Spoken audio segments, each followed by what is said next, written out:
Join us today as Zach and I continue our list of the top 50 science fiction adaptations, movies, TV shows that all come from great literature material. Will your favorites be on this list? We're doing number 40 up to 31 today.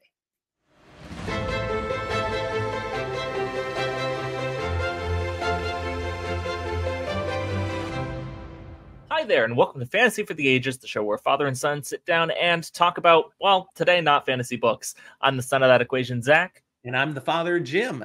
Thanks for joining us today. We are looking forward to talking about some great science fiction, which we do care about. I know fantasy for the ages. Science fiction is good stuff, and it's in the same general category. Today, 10 more movies we're going to reveal as we're working our way up to number 1. We're going to give you 40 through 31 today. This is not our favorites. No. I have tried to objectively create what are the best adaptations, but again, not the most skillfully adapted from the source material either. Just the actual thing you got to watch. How good was it? That's how this is ranked. And let's see where these fall today and how much you agree with. Whether you agree or not, we hope you're entertained, and tell us by hitting the like button. And if you haven't subscribed yet, we sure hope you will. So what do we got today, Dad? I want to know how many of these you've watched. These are great films. 0. Man. I don't know. Number 40 is The Thing, 1982. Tell me you've seen The Thing. 1982 version? No. Oh, man, you have to fix this. This is adapted from Who Goes There by John W. Campbell Jr., written a long time earlier. We've got a group of scientists in Antarctica who must confront a shape-shifting alien that can assume the identity of its victims. Its blend of paranoia, body horror, and suspense is masterfully executed, making it a sci-fi horror classic. It uses practical effects. We're not talking CG stuff back then. So you watch it now, some of that looks pretty dated, but at the time it was groundbreaking, and it's still actually pretty cool. I know this is a good movie. It's not really my preferred genre. That's the only reason I haven't watched it. I know it's good. Okay. I just don't really watch horror a whole lot, period. Number 39, 12 Monkeys, the 1995 film. It's adapted from La Jetée. It's in French. I don't know French. Where do you keep getting these movies? I've seen 12 Monkeys. It's fantastic. It's by Chris Marker, the source material. A convict is sent back in time to stop a deadly virus that will wipe out most of humanity. Okay. That's the premise of the movie. Cool the premise. Film's time travel narrative is complex, intriguing, excellent performances, and a haunting atmosphere. This is actually a Bruce Willis movie, and he does some of his best acting in it. Interesting. Yeah. There's an impact in this movie. I mean, it hits. It's really well done. I've watched it more than once. It gets better each time. Maybe I'm crazy that I this one's not on my radar at all. Well, you'll have to look for it. Also in the same year, number 38, Ghost in the Shell, 1995 movie. It's adapted from Ghost in the Shell by Masamune Shirow. A cyborg policewoman hunts a mysterious hacker who infiltrates human minds in a cyberpunk future. To the best of my knowledge, this has not ever had a good adaptation. There have been more than one. Well, this would be the best of them then, for my take, because it makes my top 50. Its philosophical exploration of identity, consciousness, and technology is paired with some breathtaking animation. And you know, I don't necessarily go for animation movies. No. But this one, there's enough quality here. I put it ahead of some pretty big films because it's about the story. The story is what gets me. And that's the thing. I know this one well enough to know the story is actually really good. It's just often not been done well. Okay. Number 37 on this list is The Island of Dr. Moreau, the 1996 version, which is adapted from The Island of Dr. Moreau by H.G. Wells, one of the original big daddies of science fiction. A shipwreck survivor discovers an island where a scientist is conducting grotesque experiments to turn animals into humans. Sort of. The film delves into the ethics of playing God and the horrors of unchecked scientific ambition. See, my favorite version of The Island of Dr. Moreau is Spy Kids 2. Okay. Yeah, it's great. I mean, Spy what's Kids not to 2 is love? not on my list here, by the Spy way. Kids 2 is a hidden gem that, like, you have to get past some parts here and there, maybe, but, like, we drop out lines where, like, do you think God hides in heaven because he, too, is afraid of what he's created? Like, those lines go hard. Okay. So there, Zach gives his extra addition to the list. Number 36, Fahrenheit 451, the 1966 adaptation, Okay. which comes from Fahrenheit 451 by Ray Bradbury. In a future where books are banned, a fireman, which has a different meaning in this story, a fireman who burns them starts questioning the oppressive society he serves. Its dystopian themes about censorship and the loss of individual thought remain chillingly prescient. This is one of those books that are often required to read in at least American high schools. I think it's one that should actually be read. However, a lot of high schoolers do not have the media literacy to actually appreciate this book yet. And again, I don't think it necessarily adapts super well to film. Well, I like this adaptation. And yes, I was one of those who had to read this back in high school. So this is the first one on today's list. I've actually read the source material.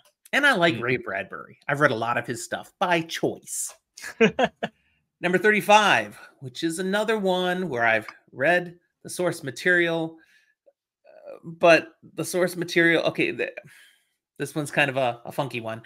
The Abyss, 1989, which is adapted from The Abyss by Orson Scott Card, but really he was writing the book as a novelization that was going to flow into a script. So it's kind of written at the same time. It's like not exactly an adaptation versus... You can buy the book. I read the book before I saw the movie, but it's really a book about the movie. So it's backwards almost. It's like, does it even belong on the list? But like, No, we'll say it does for the sake of this. Because I wanted to talk about the movie. You like the movie. I think this movie gets bashed by people, and they're wrong. This is a good movie. A deep sea oil rig crew encounters mysterious alien life forms while investigating a sunken submarine. This film combines stunning underwater visuals with themes of first contact and survival, and explores human nature under pressure. There's some great acting in this film.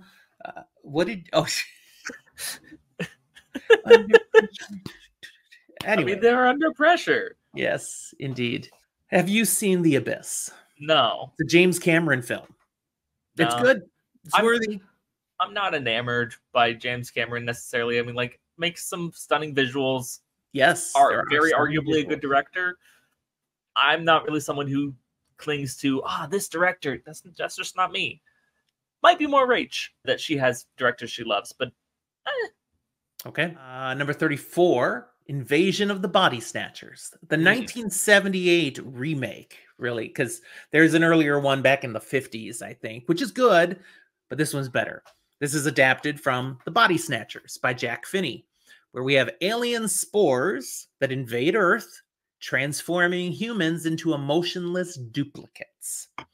Its paranoia-driven narrative is a powerful allegory for societal conformity and Cold War anxieties, which were a very real thing back at the time. I'm going to guess you haven't seen this. It's too old. You wouldn't have seen a movie like this. I think we watched it together. I don't think so. Really? I think so. It's got some classic actors, Donald Sutherland, Leonard Nimoy. You know, a rare time where you could see Spock, but he's not being Spock. Anyways, great movie. You think you've seen it? Yeah, I don't have a whole lot of memories of it because I'm pretty sure we've seen it, but it was in that time period where I was like, my dad's showing me these old movies, and like sometimes they're okay, but I look at them and go, it's so old. You have any feel about Invasion of the Body Snatchers? It does strike a very, at this point, common theme in some eerie sci-fi stuff of being the not quite right and the almost human. That stranger vibe is very easy at this point to go to. but it will always resonate with people. Okay. Number 33, The Andromeda Strain, 1971, which is adapted from The Andromeda Strain by Michael Crichton. And I know you've heard of Michael Crichton. Yeah, that's Jurassic Park. And many other things he's written. But yes, in this one, scientists race to stop an alien microorganism that threatens to wipe out life on Earth. The film is a tense, methodical thriller that explores the dangers of biological warfare and scientific ethics. It's timeless. This one you can go back and watch and go, oh, still. It's so timeless that I haven't heard of it. Well, here's an adaptation for number 32 that's a little more recent. It's, you know, since you've been alive. The Prestige by 2006. Okay, adapted from The Prestige by Christopher Priest. Two rival magicians engage in an escalating feud leading to dangerous and supernatural experiments. This film's blend of sci-fi, mystery, and psychological drama keep viewers guessing with its intricate plot twists. I mean, you're still guessing at the end of the movie. I have not seen this. I have not read it. It is on my list of things that I do need to see, and I'm kind of glad I haven't because I feel like it's one that I wanted to see as an adult. Very good. Our last one for today, number 31, is one that if it's just by preference, I'd put lower, because I did not enjoy this movie, but you're not supposed to enjoy the movie. You're supposed to be troubled by it. And that's A Clockwork Orange, 1971. It's adapted from A Clockwork Orange by Anthony Burgess. In a dystopian future, a young delinquent undergoes an experimental rehabilitation procedure to curb his violent tendencies. It's a Stanley Kubrick film.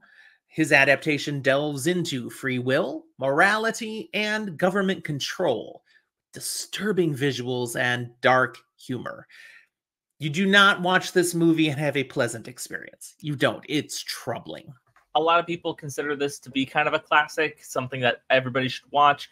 Malcolm McDowell in this movie is like, whoa. I mean, I haven't seen it. I know it. I haven't seen it. I don't really intend to. There are a number of movies that are considered classics that just don't seem to be things I want to watch. Yeah, I wouldn't really recommend you go back and watch this one unless you want to catch all of the top 50 movies of all time from science fiction. Maybe I should get hate for this, but like I don't think it's worth my time. It's worth some people's time. I don't think it's worth mine. It's fair. Definitely fair. Well, that's where we'll leave you today. 10 more. Come back for the next 3 episodes, and you'll find out what we put 30 through number 1. But that's where we'll leave you today. Thanks for watching. We'll talk to you next time.